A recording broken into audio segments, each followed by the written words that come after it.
The reason it can happen is if you, in the initial stages, don't do the groundwork properly and find out if your firm actually has available the information you need to do the project. And you just focus on those external things and don't actually examine the company carefully enough, you may find out that the company does not actually have all the information you need to do the project. Now, the company you pick cannot be a private firm, because there'll be a lot of information not available.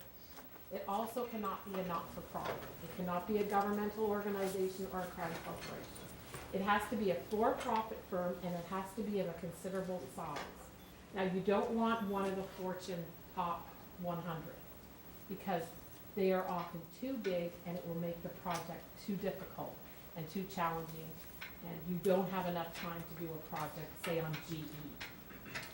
What you're looking for is a company that is not in multiple industries, because multiple industries, just think multiple months as you research all those industries. So you need something that is doable. Essentially, the project is done in 6 weeks. And it ends up being between 3 of you, and you really need to have 3 people in a group to get the work done. I don't allow 4, except under exceptional circumstances, if there's like one person alone at the very end. Because of the way the numbers work out, we may do it then, but it usually actually works out. So, I lost my train of thought. So 3 people in a group. Make sure today that on the break, I'm going to stay here over the break, and those of you who don't have a group, come and see me, and we'll try and put whoever's left into a group. The list is here. I will have it up here on the break so you can sign up and pick your day that you want to present. So that's at the break. We want to get all that sorted out. The hardest part of the course is actually picking the company. Once you pick the company, students say it's a big sense of relief, because then you know what you're doing and you just go forward and do it. But finding a company, if you're finding it frustrating, you're not alone. So don't panic. That's part of the exercise, is trying to figure out what will be doable. I highly recommend, if you have an interest in a particular industry, this is a wonderful opportunity to get your 2 partners to agree to do the industry you're interested in. Because this is a wonderful thing to have. If you're going to apply to work in that industry, if you have all that industry knowledge and really super knowledge of one firm, especially if that's a firm you might like to work for, you go into that interview so well prepared. You might find that you know way more than the person interviewing you, unless it's the CEO or one of the VPs interviewing you. So use this project to your advantage. Don't just say, well, I just want to find an easy company and do it. Because you'll be far more engaged in the project if you have one that is in an area that actually interests you.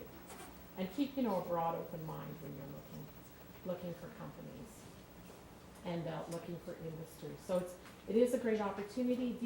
The skills that you're going to get, and it's not me that's going to be teaching you these skills. It's these ladies from the library that have sort of the key to this, that will give you, get you started, and then you, through practice, will develop skills using these databases. On your resume, this is something you're going to put. You're going to put that you're able to use like Bloomberg, Factiva, Merchant, those kinds of things. Those are things that employers are looking for. You will find when you go out in the work world, though, that not all companies are going to have access to these resources. They're very expensive. Ms. O'Flaherty was going through some of the costs with the previous the section that was here this afternoon. Some of these databases are costing a couple of $1,000s a month. They're like $25,000 a year. We've invested a lot in this course, because this is part of preparing you for the work world, that you're using these things that are used in the work world. But these aren't used by your little tiny operation. These are used by the bigger firms because of the sheer expense and the body of knowledge that's going to be available to you. Stuff that, and that's the other thing that the ladies will tell you, do not pay for any resources, because if you don't come through properly through the library and you're trying to access some of this information, we'll ask for credit card information and they'll charge you. Don't do that, because almost everything you could need or want is available through the library. So they're going to show you all kinds of wonderful things today. In fact, it's not just you folks that are gonna benefit from their presentation today. We also are taping it, so you'll see there's video equipment here, because the MBA class in Iran that's affiliated with Carleton University will also benefit from the presentation that you're gonna hear today, because they also, through Carleton, are having access to these same resources that you will have access to. You can access these resources from home, with the exception of the Bloomberg terminal, which is in the library, that we'll be looking at in quite a bit of depth how to use it, because it's one of the resources that is extremely useful for this project. Now, are there any questions? You'll notice that the course is actually going to run, unfortunately, after the long weekend. I tried everything to get it finished earlier, but we ended up with like a 3-week break, like 2 classes in a row off, because of the end of the early summer term and then the late summer term started. But you'll also note that there's on the course outline, there's something about the exam. The exam is going to be like a regular scheduled exam. I think it's between the 24th and the 28th. I don't know when it will be. Now that'll be maybe tough for some of you, because it's not going to be in class time. It will be scheduled like any other final exam. And, and it'll be held, I don't know where it'll be held. It'll have to be a decent sized room. So you'll have to watch for that, but when we get closer to the time, of course, we'll talk about that. And that happens later in June. I highly recommend that you read the textbook as you go along. Students tell me that they wish they had read the textbook before trying to do the project, because it would have been a lot easier.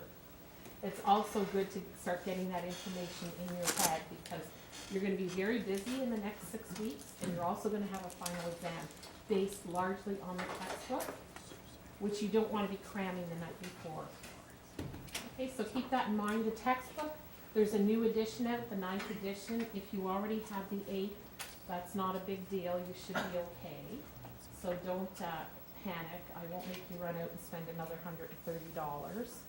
I mean, there might be, your examples won't be as up to date, and there might be a couple of little things that are different, but for the most part, it's pretty similar to the previous edition. Publishers do this in part, I guess, to make more money. But in strategic management, of